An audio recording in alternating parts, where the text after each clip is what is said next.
Hello बच्चों, welcome to our channel study circle. आ गए हैं हम कविता कठपुतली के प्रश्नोत्तर को लेकर। आज की वीडियो इसी प्रश्नोत्तर के ऊपर है। इस कविता को प्रीवियस वीडियो में हमने पढ़ा, समझा कि किस तरह से हमारे कवि भवानी प्रसाद मिश्र जी ने एक कठपुतली के मन के भावों को सुंदर तरीके से हमारे सामने प्रस्तुत किया था कि क्या वो सोचती है। धागे जब उसके चारों तरफ चलते हैं, उसको पकड़ के रखते हैं, उसको बांध के रखते हैं, तो उसके मन में क्या क्या विचार आते हैं और वो क्या करना चाहती है। फिर अचानक उसको अपनी इस गलती का एहसास भी होता है कि कैसे वो बाकी सभी कठपुतली की जिम्मेदारी उठाएगी या बिना धागे के उन सभी का क्या अस्तित्व रहेगा। तो आइए आज इसके प्रश्नोत्तर के बारे में चर्चा करेंगे। क्वेश्चन नंबर 1, कठपुतली को गुस्सा क्यों आया? उत्तर देखते हैं। कठपुतली सदा दूसरों के इशारे पर नाचती है क्योंकि उसके चारों ओर से धागों के बंधन से बांध रखा गया था। धीरे धीरे दूसरों के आदेशों का पालन करते करते वह इस बंधन में थक जाती है। वह स्वतंत्र होना चाहती है, अपने पांव पर खड़ा होना चाहती है। धागे से बंधना उसे पराधीनता लगती है, इसीलिए उसे अपनी विवशता पर गुस्सा आता है। तो प्रश्न हमारे इस पे पाठ में क्या आया? पहला कि कठपुतली को गुस्सा क्यों आया। कि देखिए कठपुतली का जीवन, पहली बात तो हम कठपुतली का जीवन अगर देखें तो कैसा होता है, धागों से बंधा हुआ, और उसको शुरुआत से लेकर उसके अंतिम तक, जब तक वो मतलब समाप्त नहीं हो जाती, उसका जीवन पूरा धागों के साथ ही बंधा रहता है। तो एक समय ऐसा आता है कि उसको इन सब से चिढ़ हो जाती है, इन सब से गुस्सा हो जाती है, वो उससे बहुत उसका एक तरह से दिमाग ख़राब हो जाता है कि वो दूसरों के आदेशों का पालन करती है और उसके चारों तरफ बंधन सा बंध जाता है धागों का, और वह उन सबसे स्वतंत्र होना चाहती है, वह उन सबसे आज़ाद होना चाहती है और अपने पाँवों पर खड़ा होना चाहती है। और धागे में बंधना उसे पराधीनता लगती है कि दूसरों के इशारों पर मैं क्यों नाचूं, और दूसरा कौन होता है जो मेरा मालिक बने। तो उसके मन में ऐसे ऐसे विचार आते हैं, इसी चीज़ों को लेकर करके उसको गुस्सा आता है। क्वेश्चन नंबर 2, कठपुतली को अपने पाँवों पर खड़ी होने की इच्छा है, लेकिन वह क्यों नहीं खड़ी होती? तो उत्तर देख लेते हैं। कठपुतली अपने पाँव पर खड़ी होना चाहती है, अर्थात पराधीनता उसे पसंद नहीं, लेकिन खड़ी नहीं होती है क्योंकि उसके पैरों में स्वतंत्र रूप से खड़े होने की शक्ति नहीं है। स्वतंत्रता के लिए केवल इच्छा ही नहीं, अपितु क्षमता एवं साहस की भी आवश्यकता होती है, जो कठपुतली में नहीं है। उसे यह भी चिंता है कि अन्य कठपुतलियों पर उसके इस विद्रोही कदम का क्या प्रभाव पड़ेगा। तो कठपुतली अपने पाँव पर खड़े होने की इच्छा तो है उसकी, कि खड़ी होना चाहती है, पर वो खड़ी नहीं हो पाती। क्यों? क्योंकि वो धागों के सहारे ही शुरू से रहती आई है और उसी के सहारे वो अपना सारा काम या अपना नाटक सबको दिखाती हुई आई है। तो खड़े होने की इच्छा तो है, बट उसके लिए उसके पैरों में स्वतंत्र होने की शक्ति नहीं है, कि उसके पैरों में ताकत नहीं है। और स्वतंत्रता केवल हमें सिर्फ तभी नहीं मिलती जब हम उसकी इच्छा करते हैं, उसके लिए हमें संघर्ष भी करना पड़ता है, साहस भी करना पड़ता है, तो जो कि कठपुतली में नहीं है। और उसे दूसरी चिंता यह है कि बाकी जो कठपुतलियां हैं वो भी उसके साथ हाँ में हाँ मिला रही हैं, तो वो भी विद्रोह कर रही हैं, तो इस विद्रोह कदम का उस पर क्या प्रभाव पड़ेगा। प्रश्न नंबर 3, पहली कठपुतली की बात दूसरी कठपुतलियों को क्यों अच्छी नहीं लगी? उत्तर देख लेते हैं। जब पहली कठपुतली ने स्वतंत्र होने के लिए विद्रोह किया तो दूसरी कठपुतलियों को भी यह बात बहुत अच्छी एवं प्रेरक लगी, क्योंकि बंधन में रहना कोई पसंद नहीं करता। वे भी अपनी इच्छा अनुसार जीना चाहती थी। वे भी गुलामी के बंधनों से दुखी एवं थक चुकी थी और आज़ादी चाहती थी। तो इसीलिए जब पहली कठपुतली ने आवाज़ उठाई, विद्रोह किया कि मुझे बंधन में नहीं रहना, उसी तरह से बाकी सब कठपुतलियाँ भी उसके साथ खड़ी हो गई। उन्होंने भी उसके हाँ में हाँ मिलाई और वो भी चाहती थी कि जिस तरह से तुम्हें आज़ादी चाहिए, उस तरह से हमें भी आज़ादी चाहिए। हम भी थक चुके हैं धागों में बंध करके और किसी और के इशारों पर नाच नाच करके, तो हम भी आज़ाद होना चाहते हैं और अपनी ज़िंदगी स्वतंत्र होकर जीना चाहते हैं। क्वेश्चन नंबर 4, पहली कठपुतली ने स्वयं कहा कि ये धागे क्यों हैं मेरे पीछे आगे, इन्हें तोड़ दो, मुझे मेरे पाँव पर छोड़ दो। तो फिर यह चिंतित क्यों हुई कि ये कैसी इच्छा मेरे मन में जागी? नीचे दिए वाक्यों की सहायता से अपने विचार व्यक्त कीजिए। तो विचार देख लेते हैं, क्या क्या वाक्य दिए हुए हैं सहायता के लिए। उसे दूसरी कठपुतलियों की जिम्मेदारी महसूस होने लगी। उसे शीघ्र स्वतंत्र होने की चिंता होने लगी। वह स्वतंत्रता की इच्छा को साकार करने और स्वतंत्रता को हमेशा बनाए रखने के उपाय सोचने लगी।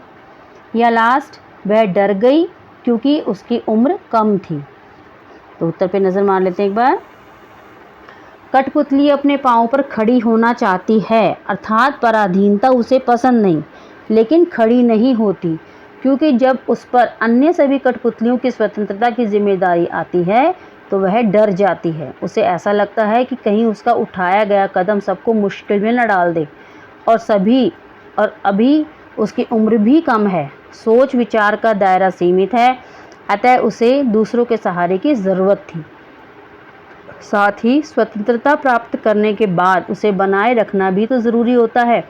इसीलिए कथनी और करनी में अंतर होता है, अर्थात कहना सरल है और करना मुश्किल होता है, जिसे कठपुतली समझ चुकी थी। जब हमारे निर्णय कई लोगों को प्रभावित करते हैं तो हमें आगा पीछा ज़रूर समझ लेना चाहिए।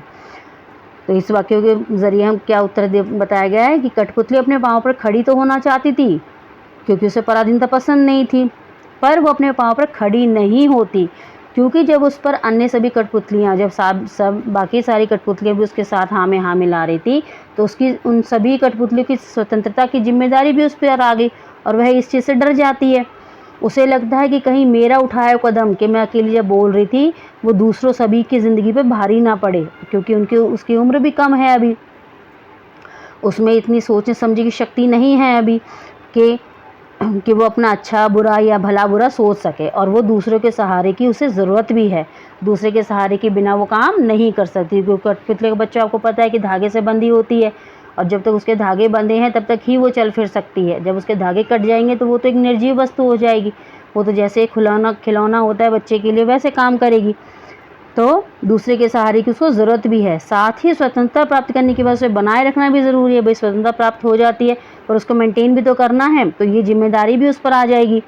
इसीलिए कथनी और करनी कि कई बार हम कुछ बोल तो देते हैं पर उसको करना असंभव होता है। तो अगर हम बोलते हैं कुछ भी तो उसको सोच समझ के बोलो कि हम उसको कर पाएंगे। ये भी पोजीशन देख करके हमेशा दिमाग में रखनी चाहिए कि अगर हम कुछ बोल रहे हैं तो उसे हमें करके भी दिखाना है। और कई बार कथनी और करनी में इसीलिए अंतर होता है कि हम कह तो सब कुछ देते हैं पर उसको कर नहीं सकते। और ये बात कठपुतली को बहुत अच्छी तरह से समझ में आ चुकी थी कि कई बार कठपुतली सोचती कि मेरा निर्णय जो है बाकी लोगों को भी प्रभावित करेगा, और मेरे को कोई भी निर्णय लेने से पहले हमारा आगा पीछा या हमारे आगे पीछे भी सोचना चाहिए। तो इस चीज़ को लेकर के कठपुतली परेशान होती है। प्रश्न नंबर 5, बहुत दिन हुए हमें अपने मन के छंद हुए। इस पंक्ति का अर्थ और क्या हो सकता है? अगले पृष्ठ पर दिए हुए वाक्यों की सहायता से सोचिए और अर्थ लिखिए। नंबर 1, बहुत दिन हो गए मन में कोई उमंग नहीं आई। दूसरा, बहुत दिन हो गए मन के भीतर कविता से कोई बात नहीं उठी जिसमें छंद हो, लय हो। बहुत दिन हो गए गाने गुनगुनाने का मन नहीं हुआ। बहुत दिन हुए मन का दुख दूर नहीं हुआ और न मन में खुशी आई। तो इसका उत्तर क्या है? बहुत दिन हुए हमें अपने मन के छंद छुए। पंक्ति का अर्थ है कि बहुत दिन हो गए मन का दुख दूर नहीं हुआ और न मन में खुशी आई, कि भाई वो ज़िंदगी गुजर गई हमारी कि भाई हम धागों से ही बंधे हुए हैं, हमारी ज़िंदगी इन धागों के आगे पीछे रह गई है। तो इसमें कठपुतली का मन जो है दुखों से दूर नहीं हुआ, उसके मन में दुख है और ना ही मन में कोई खुशी आई है। प्रश्न नंबर 6, नीचे 2 स्वतंत्रता आंदोलन के वर्ष दिए गए हैं। इन दोनों आंदोलनों के 2 स्वतंत्रता सेनानियों के नाम लिखिए। पहला सन 1857 और दूसरा सन 1942। तो पहला उत्तर हम देख लेते हैं। पहला क्या है? सन 1857 में जो कि रानी लक्ष्मीबाई हमारी थी, देश को आज़ाद कराने के लिए लड़ी थी, और उनके 2 स्वतंत्रता सेनानियों के नाम जिसमें बताए हुए हैं कुंवर सिंह और तात्या टोपे, कि इन्होंने भी रानी लक्ष्मीबाई जी के साथ युद्ध लड़ा था, और ये रानी लक्ष्मीबाई के बिल्कुल करीब थे, बहुत ज़्यादा करीब थे। दूसरा सन 1942 में महात्मा गांधी और जवाहरलाल नेहरू, ये असहयोग आंदोलन की बात है बच्चों, और इसमें ये 2 नेता जो है बहुत ज़्यादा एक्टिव थे, कि महात्मा गांधी और जवाहरलाल नेहरू। तो यहीं पर हमने आपको इस कविता के प्रश्नोत्तर करवाए। इन सभी प्रश्नोत्तर व सभी चैप्टर्स को पढ़कर आपके मन में जो भी डाउट्स थे वो आई होप क्लियर हो गए होंगे। तो इसी तरह से काफ़ी डाउट्स आपके फ्रेंड्स, आपके कज़न, आपके भाई बहन सभी के मन में आते होंगे। तो बस आपको करना क्या है, सिर्फ एक काम करना है कि जिस तरह आपके सभी डाउट्स हमारी इन वीडियो को देख कर के क्लियर हुए हैं, तो उनको भी आपको ये वीडियो शेयर करनी है, जिससे उनके मन के भी सारे डाउट्स क्लियर हो जाएं। हमारा ये वीडियो बनाने का सिर्फ एक ही मकसद है बच्चों, कि आपकी किसी न किसी तरह से मदद कर सके और आपकी पढ़ाई को ईजी बना सके। और अगर आपको हमारी ये वीडियो पसंद आई है तो इसे लाइक करें, मेरे चैनल को सब्सक्राइब करें और बेल आइकन दबाना ना भूलें, जिससे आपको मेरी सभी लेटेस्ट वीडियो की अपडेट सबसे पहले मिले। और अपने ज़्यादा से ज़्यादा दोस्तों के साथ इस वीडियो को शेयर करें। तो चलिए मिलते हैं अपनी नेक्स्ट वीडियो में, तब तक के लिए bye bye and take care.